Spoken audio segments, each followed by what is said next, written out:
Usually have exceptionally cold winters, but we do have winter, so we knew that we would need some kind of heat in the hovel. We have electricity, so there's a small electric oil heater in here that we use sometimes. However, we are at the end of the electric line that goes through a very hilly place, forest. It's a forest, and so it's full of trees, and so in the last 10 days, I've had 5 days of no electricity. We knew that was a possibility, and so we wanted a wood stove. But the hovel's 6 foot by 9 foot. It's tiny. So a regular wood stove is just not going to work in here. It's going to make it too hot, and there's nowhere to put it. So we went ahead and got on Amazon and bought this little, it's a tent wood stove. It's surprisingly heavy duty considering it was only 80 bucks, but it's worked really well.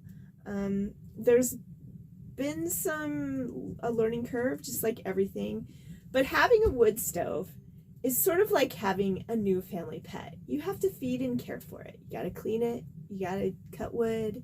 And so I thought that you might like to see what it takes to keep Draco here, hi to all my Harry Potter fans, fed and happy. And the first thing we have to do is split wood.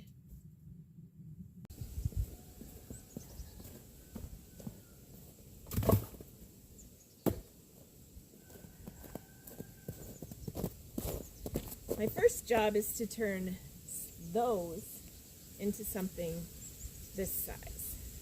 Now, our woodman was awesome, and he's like, hey, what size do you want these? I'll cut them custom, but they're 8 inches. I just didn't feel like it was fair to ask him to cut 8-inch logs and then split 8-inch logs. It's like twice as much work for him. So there I go splitting. Now, I'm terrible at this. I will probably never be good at this. I just don't have the hand-eye coordination. But being bad at something doesn't mean you shouldn't do it.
Now that I have the main part split, some of these, they're still too big to do what I need to do with them with the chop saw. So I'm going to go ahead and split them in here because it's a little easier for me to take these smaller logs and split them in here.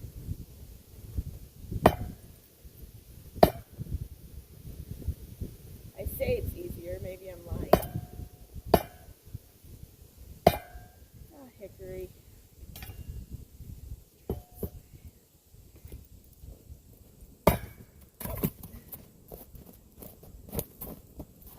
It's gonna have to be this way.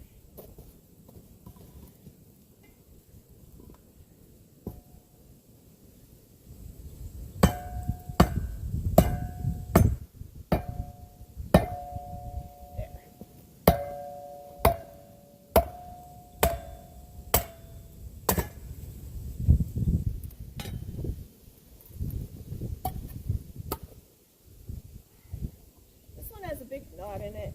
I'm not sure if it'll split. We'll see.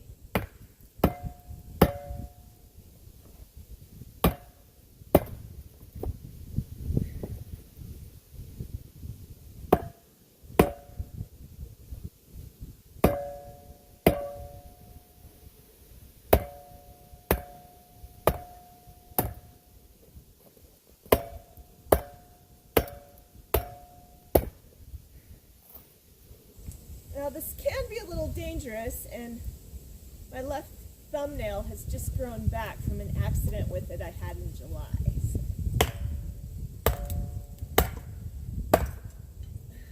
Spark.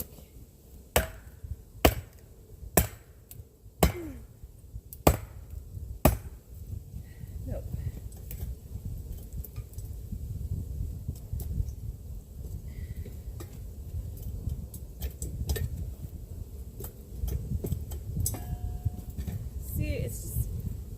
It splits up to here, but then this knot is interfering. So this is one that when we rent the hydraulic splitter, I'll need to do. Just like the one I kicked to the side was so twisted, it wouldn't split with the Maul.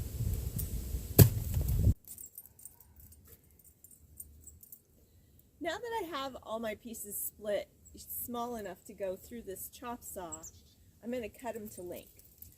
I need them about 8 inches. You can get maybe a 10-inch piece in there, but you never really put a big piece of wood in there unless there's other stuff, and it won't fit. So 8 inches is about the maximum. We do have a chainsaw, but I'm just not that comfortable using it. My wrists aren't really strong enough, so I find the chop saw better. You do have to be careful because sometimes it will catch and bind the blade, and sometimes things go flying, so I'm going to put my stylish safety glasses on and get to work.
now it's time to stack.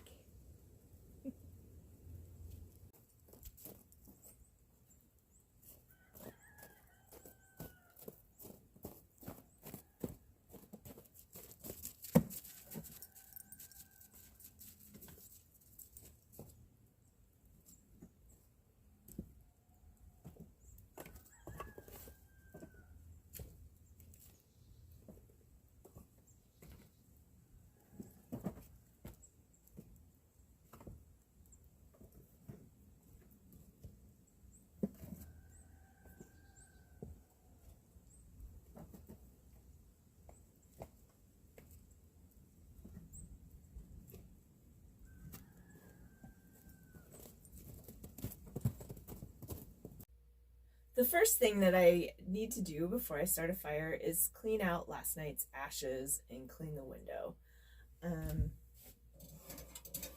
Not hard. You can see this didn't quite finish burning last night. So I'm just going to stick that back in the wood thing. And just scrape out my ashes.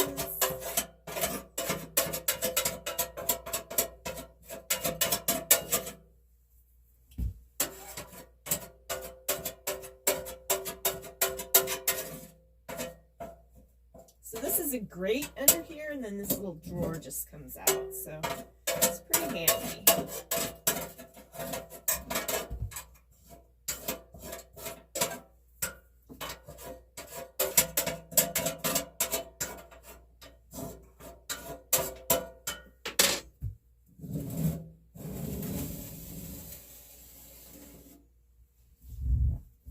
So we save this ash. See, it's a nice white ash, and it's hardwood, so you can use it for a lot of things. You can use it to make soap, because if you strain it through water, it produces lye, which is good for obviously making soap, and then it's also good. They used to use it as a cleaning fluid for like laundry and stuff back in the medieval times. So it's also good for the garden because it adds minerals and stuff.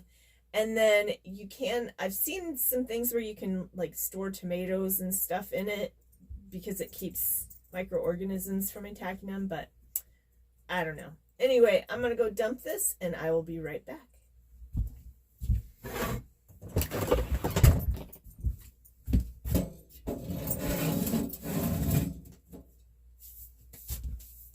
Okay. So next I need to clean the glass. I just use a little Scotch pad. It works really well. Give it a quick scrub.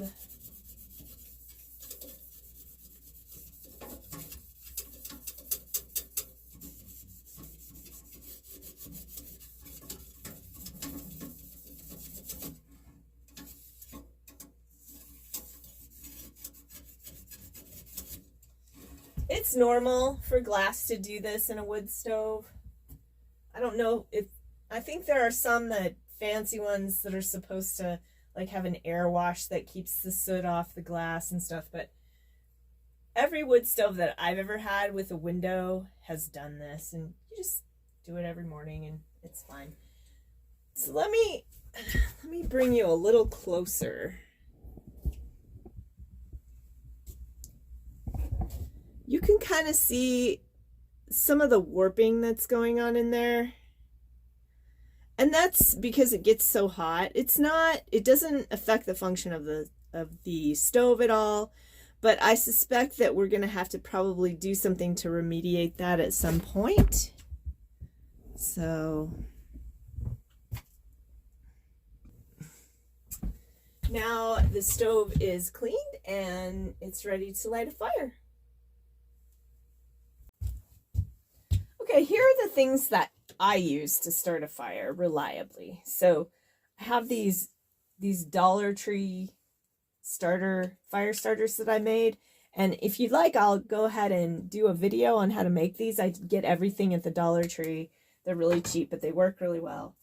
I use some cedar bark, and the best thing about cedar bark is it's very fibrous, so you can pull these fibers apart. And it makes really good tinder. And then I just have like a basket of these I took pieces that I cut and took it back to the splitter and just split them really small so that I have kindling, because you need these small pieces of wood to get it started. So here's what you do. So you go ahead and you tear open these fire starters. I tear them in a couple of spots. And that just lets the cotton fiber show, and then you just put them in. And it's also best not to have anything laying flat. Now you do want to make sure that the vents open there, the damper's open at the top. Let's see, here we go. There's another one.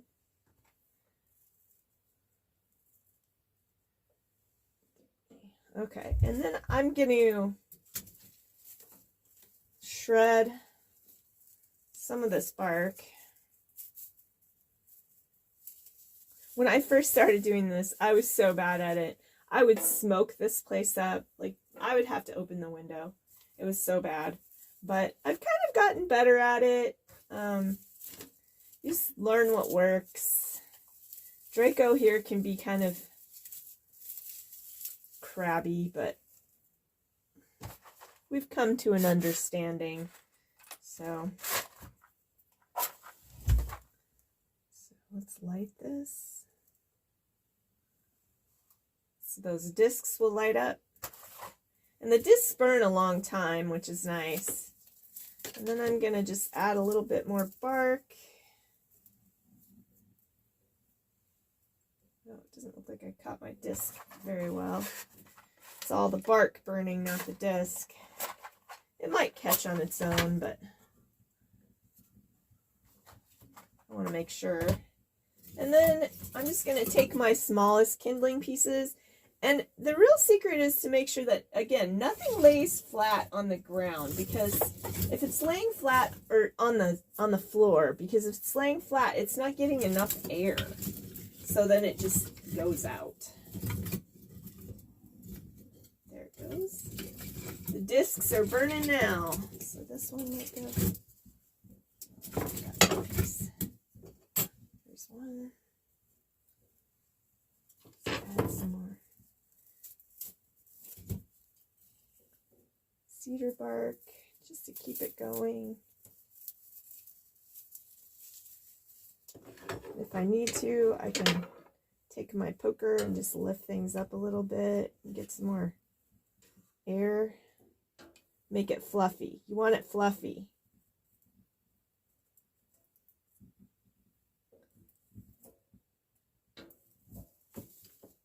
Come on, fluff up.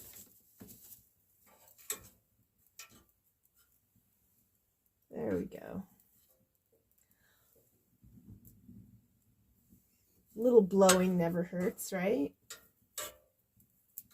Although I have singed my bangs doing that, so yeah. Hair grows. What you're trying to do is get this flue heated up, because once it gets hot, then it draws really well. So I think we're going good here.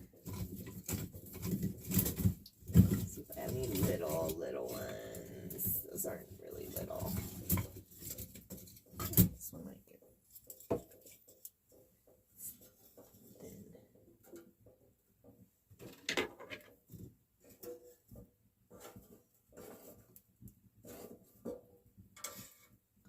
These little fire starters make so much difference, because they burn for several minutes instead of, you know,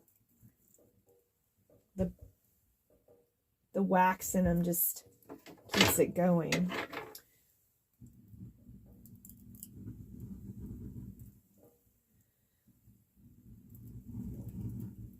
Let's see if it's ready for the door to close. You know it's not ready if the fire goes out. It's ready when the fire kind of actually gets bigger once you close the door. And now I'll just let that burn for a few minutes till it's really going good. Add some more bigger pieces of wood before I add my regular firewood. And we'll be all warm and comfy.